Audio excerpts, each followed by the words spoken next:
মানে উত্তেজনা খুবই চরম পর্যায়ে ব্রাহ্মণবাড়িয়ার মধ্যেও। মানে আব্বু সাপোর্ট করে ব্রাজিল, আমি সাপোর্ট করি ব্রাজিল। আম্মু আর আমার ছোট ভাই যেমন আর্জেন্টিনা, যেমন বাসার মধ্যে একটু ঝগড়াঝাগড়ি হয় মাঝে মধ্যে। আমরা ব্রাজিল আর্জেন্টিনা, আমরা বাংলাদেশের মানুষ ঝগড়া করি, কিন্তু যারা বাইরের দেশে থাকে হেরা কিন্তু ঝগড়া করে না। হেরার মধ্যে মিল আছে ফুটবল নিয়ে, হেরা ফুটবলটা বুঝে, কিন্তু আমরা বাংলাদেশের মানুষ ফুটবলটা বুঝি না দিকাই ঝগড়া করি। এটা ঝগড়ার কিছু না, এটা আমরা মিলেমিশে যদি আমরা খেলি তাহলে আমাদের ভালো হবে। এটা একটা উত্তেজনা, এটা একটা খেলা, বিশ্বকাপ একটা উত্তেজনার জিনিস, এটা ঝগড়ার জিনিস না। ফুটবলের যে একটা গণজাগরণ, এই আমাদের স্পোর্টসের যোগানগুলিতে গেলে দেখা যায় যে জার্সিগুলি আমরা 200 টাকা 300 টাকা করে কিনতাম, এই জার্সিগুলি এখন 400-500 টাকা করে বিক্রি হইতেছে। ইভেন কি এই যে গ্রামগঞ্জের এই যে ছোটো ছোটো মাঠগুলি, মানুষের এই যে হাঁটার রাস্তায় ফুটবল খেলতেছে যুব সমাজ। আমি মনে করি এটা একটা ভালো একটা রক্ষণ, যে ফিফাগুলো শুধু ফিফা ওয়ার্কার না, এটা বাইরেও যে যুব সমাজ যদি আপনার খেলাধুলাতে স্পোর্টসে থাকে, হ্যাঁ, যুব সমাজ মাদক থেকে মোবাইল থেকে দূরে থাকবে। আর আমাদের ব্রাজিলের প্লেয়ার সব মানে ভালো স্কিলফুল প্লেয়ার সব, ঠিক আছে, এটিও অনেক ভালো প্লেয়ার, ঠিক আছে। এটা বড় বড় টিমে খেলে এটি, ঠিক আছে। ওয়ার্ল্ড কাপ আমরা ইনশাল্লাহ এইবার চ্যাম্পিয়ন। এবং আমাদের একাডেমিতে ব্রাজিল আর্জেন্টিনা উভয় সাপোর্টারই আছে। কারণ আমরা রিসেন্টলি আমরা চিন্তা ভাবনা করতেছি যে আমাদের একাডেমির মাধ্যমে যে আমার একটা ব্রাজিল এবং আর্জেন্টিনা একটা সাপোর্টার একটা প্রীতি ম্যাচ খেলবো আমরা।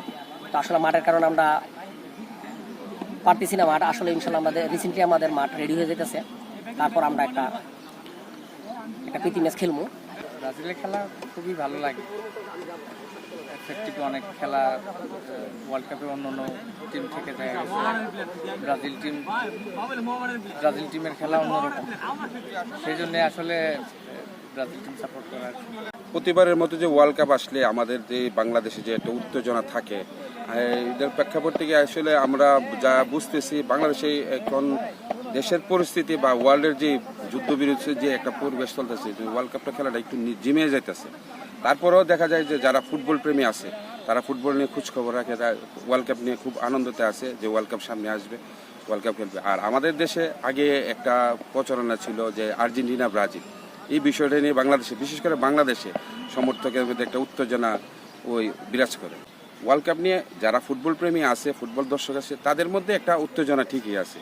একদিন পরে 2 দিন পরে আমাদের ওয়ার্ল্ড কাপ খেলা আসতেছে, সবাই ওয়ার্ল্ড কাপের যে উত্তেজনা সেটা বিরাজ করে, কখন খেলা হবে, কী হবে। অনেকে আমাদেরকে প্রশ্ন করে ফার্স্ট ম্যাচ কার কখন কী খেলা, ব্রাজিল কার সাথে পড়ছে, আর্জেন্টিনা কার সাথে পড়ছে, ফেভারিট টিম কোনটা। এখন বর্তমানে প্রেক্ষাপটে যে ফুটবলের যে আছে, এখন টিমগুলো বাড়ছে। আগে 32টা টিমে তখন 48টা টিম হয়েছে।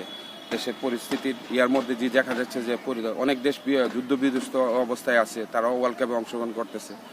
সেই দিক দিয়ে ফেভারিট টিম ব্রাজিল আর্জেন্টিনাকে বাংলাদেশের দর্শক যারা আছে সবাই ব্রাজিল আর্জেন্টিনাই সমর্থন করতেছে এখন দেশে। যে ব্রাহ্মণবাড়িয়ার যে প্রেক্ষাপটে আর্জেন্টিনা ব্রাজিলেই সমর্থকটা বেশি।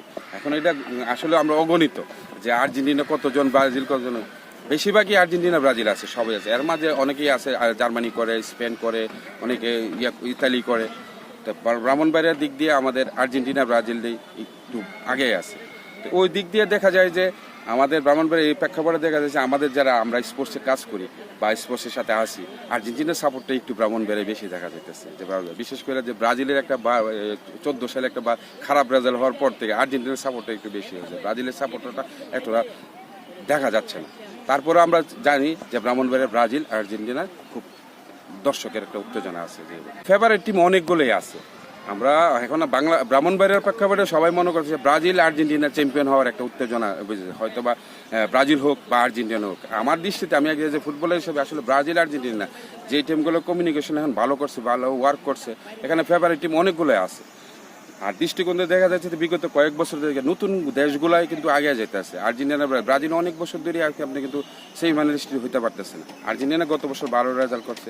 এই জায়গার মধ্যে এখন নতুন ক্রোয়েশিয়া আছে, জার্মানি আছে, স্পেন আছে, ওরাও অনেকটা ভালো। ইংল্যান্ড ভালো টিম, ইংল্যান্ডও ভালো টিম। তা আমার মনে হয় যে আসলে এটা এখন বলা যাবে না, খেলাগুলোর পরিপ্রেক্ষিতে বোঝা যাবে যে কারা ভালো চ্যাম্পিয়ন হবে।